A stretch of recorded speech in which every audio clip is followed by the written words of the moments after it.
দূরের জার্নি হোক বা প্রত্যেক দিনের ছোটো মোটো খিদে, তার জন্য যদি আপনারা কিছু চটপটা টেস্টি আর কোনো ইজি ধরনের নাস্তা বানাতে চান, তাহলে আপনারা এই নাস্তাটা একবার ট্রাই করে দেখতে পারেন। আর আজকের এই নাস্তাটা আমি তৈরি করে নেব সুজি আর আলু দিয়ে। তার জন্য সবার প্রথমে এখানে আমি নিয়েছি মেজারিং কাপ মেপে 1 কাপ ফাইন সুজি। আপনারা যদি সব মেজারমেন্টটা একদম পারফেক্ট আমার মতো করে নেন, তাহলে দেখবেন আপনাদের রেসিপিও একদম পারফেক্ট তৈরি হবে, ক্রিস্পি ফুলা ফুলা। আর এখানে আমি মেজারিং কাপের 1 কাপ সুজি নিয়েছিলাম, তার জন্য এখানে আমি সেই মেজারিং কাপ মেপে 1 কাপ গরম জল নিয়ে নিয়েছি। আর এখানে জলটা কিন্তু খুব ভালো মতো গরম থাকার দরকার। আর এই গরম জলটাকে এখন আমরা পুরো সুজির মধ্যে অ্যাড করে দেবো। আর এখানে আমি পুরো গরম জলটাকে অ্যাড করে দিয়েছি। এখানে আমি 1 কাপ সুজির জন্য 1 কাপ গরম জল নিয়েছি। গরম জল নিলে কি হয়, সুজিটা এখানে খুব আরামসে আমাদের জলটাকে সোক করে নেয় আর খুব তাড়াতাড়ি সফট হয়ে যায়। আর আমি একটা চামচে করে গরম জলের সাথে সুজিটাকে একটু রাফলি মিক্স করে নিয়েছি। এখন এটাকে কভার করে প্রায় আমি 5 মিনিটের জন্য রেস্টে রেখে দেবো। ততক্ষণ আমি চলে যাব নেক্সট প্রিপারেশনে। আর প্রায় 5 মিনিট পরে এখন আমি কভারটা সরিয়ে সুজিটাকে একবার চেক করে নেব। আর এখানে দেখুন বন্ধুরা, সুজিটা খুব ভালোভাবে জলটা পুরো অ্যাবসর্ব করে নিয়েছে। আর তার সাথে সুজিটা এখানে একদম ভালো মতো ফুলে মাখনের মতো সফট হয়ে গেছে। আর এখন আমি এর মধ্যে অ্যাড করে দিচ্ছি একটা মিডিয়াম সাইজের সেদ্ধ করে রাখা আলু।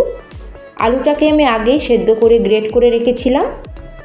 আর আমাদের এই নাস্তাটাকে আরও চটপটা মজাদার বানানোর জন্য এখানে আমি কিছু মশলা অ্যাড করব। সবার প্রথমে এখানে দিয়ে দিলাম আমি 1/2 চামচ মতো রেড চিলি পাউডার, দিয়ে দিচ্ছি এবার স্বাদ অনুযায়ী নুন, আর দিয়ে দিলাম 1/2 চামচ মতো হলুদ গুঁড়ো। এবার দিয়ে দিলাম এর মধ্যে 1/2 চামচ মতো গোটা জিরে।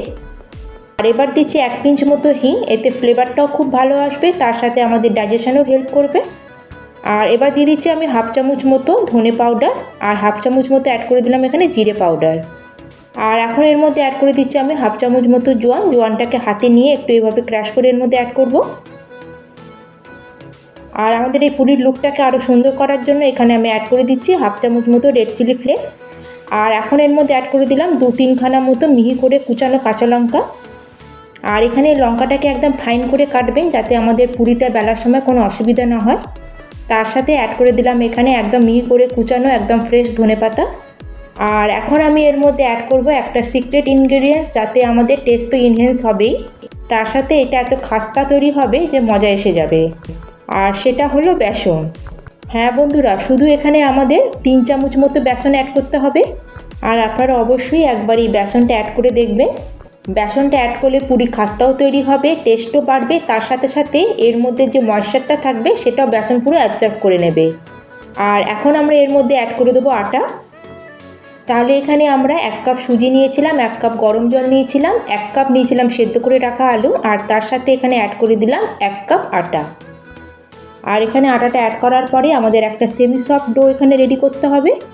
আর এখানে আমাদের আটাটা এমনভাবে মাখতে হবে যাতে আটাটা খুব বেশি শক্ত না হয়, একটু নরম করেই মাখবো। তাছাড়া এখানে আমাদের আলুটা অ্যাড করাতে ডোটা একটু আমাদের নরমই হবে। আর এখানে আটাটা মাখার পরে যদি আপনাদের এখানে আটাটা বেশি নরম মনে হয়, তাহলে আপনারা আরেকটু সামান্য আটা এখানে অ্যাড করে নেবেন। আর বন্ধুরা, এই ডোটা মাখার সময় এখানে কিন্তু আমরা কোনো রকম জলের ব্যবহার করব না।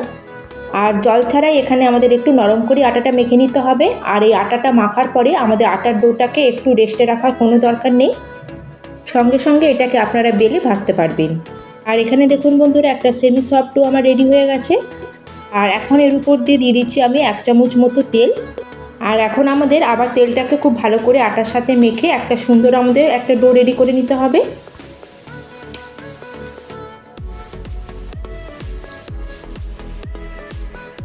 আর এখন ডোটা মাখার পরে এখন আমরা এখান থেকে ছোট ছোট লেচি কেটে নেব, একদম এরম করে।